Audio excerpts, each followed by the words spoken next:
Welcome back. The first thing that we're going to be making today is our mushroom and asparagus risotto.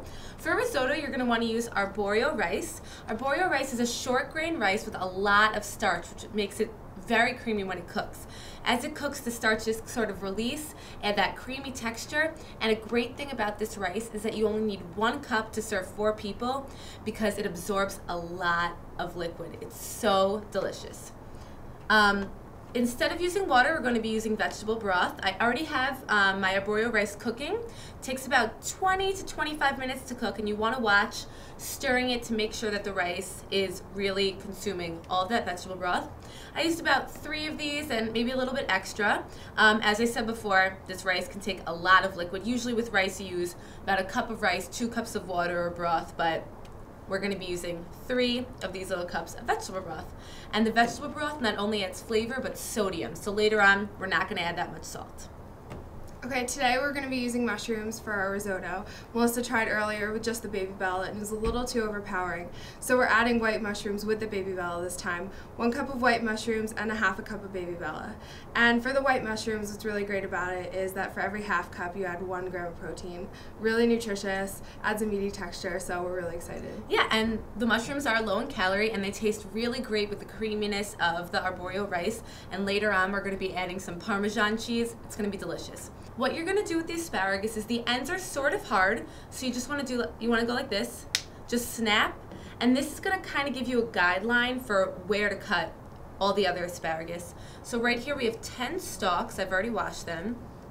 So you're just going to use the piece that came off as a guideline for where to cut everything else. So I'm just going to go right through and slice this. And I'll be starting the mushrooms. Okay. I love asparagus because it's a great source of vitamin C and fiber, and it tastes delicious with mushrooms. So normally when you have asparagus, you'll usually have it in a long stalk, but today we're going to cut it into pieces. I saw this in a restaurant once and I thought it was really cool. What you're going to do with your knife is cut it on a long diagonal, and I'll show you how to do that.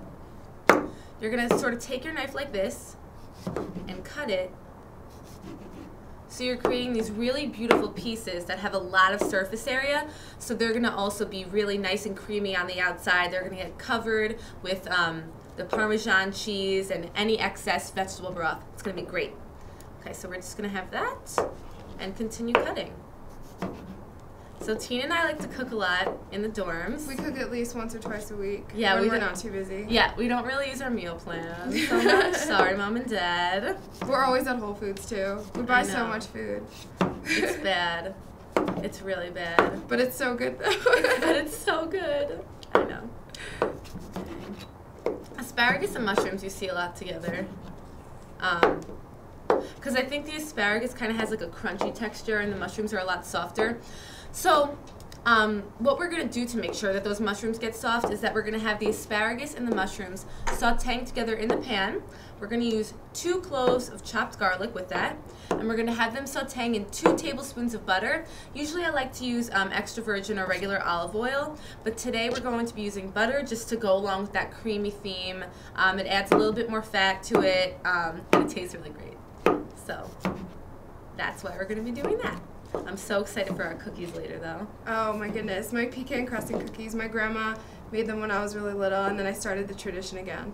So I made them over break, and I'll definitely be excited to tell you all about how I make them and everything like that. Oh my gosh, I'm so excited. Yeah, we cook a lot, but we don't always bake a lot because baking kind of takes a long time. It does take a long time because you really have to follow the recipe. For cooking, you can kind of wing it. Yeah. That's what I usually do when I'm making up my Veggie Bite recipes. I kind of wing it the first time around, and I have a notepad. I have to like go through and see if I need to add stuff or take stuff away, which is what happened the first time I made this. The baby bellas are delicious. They're really, they taste just like portobello mushrooms, but portobellos kind of come in that big cap. Right. So sometimes it might be difficult to cut. If you do want to use a portobello mushroom, just get 1 of the caps and chop it and just measure out the chopped amount to 1/2 cup. Doesn't really matter. But the texture is great for the risotto. I know, so meaty and delicious. Alright, so we're going to finish chopping here. We're going to get these in our pan sauteing about 7 to 9 minutes in butter, and when we get back, we're going to show you how to finish off our risotto. See you in a minute.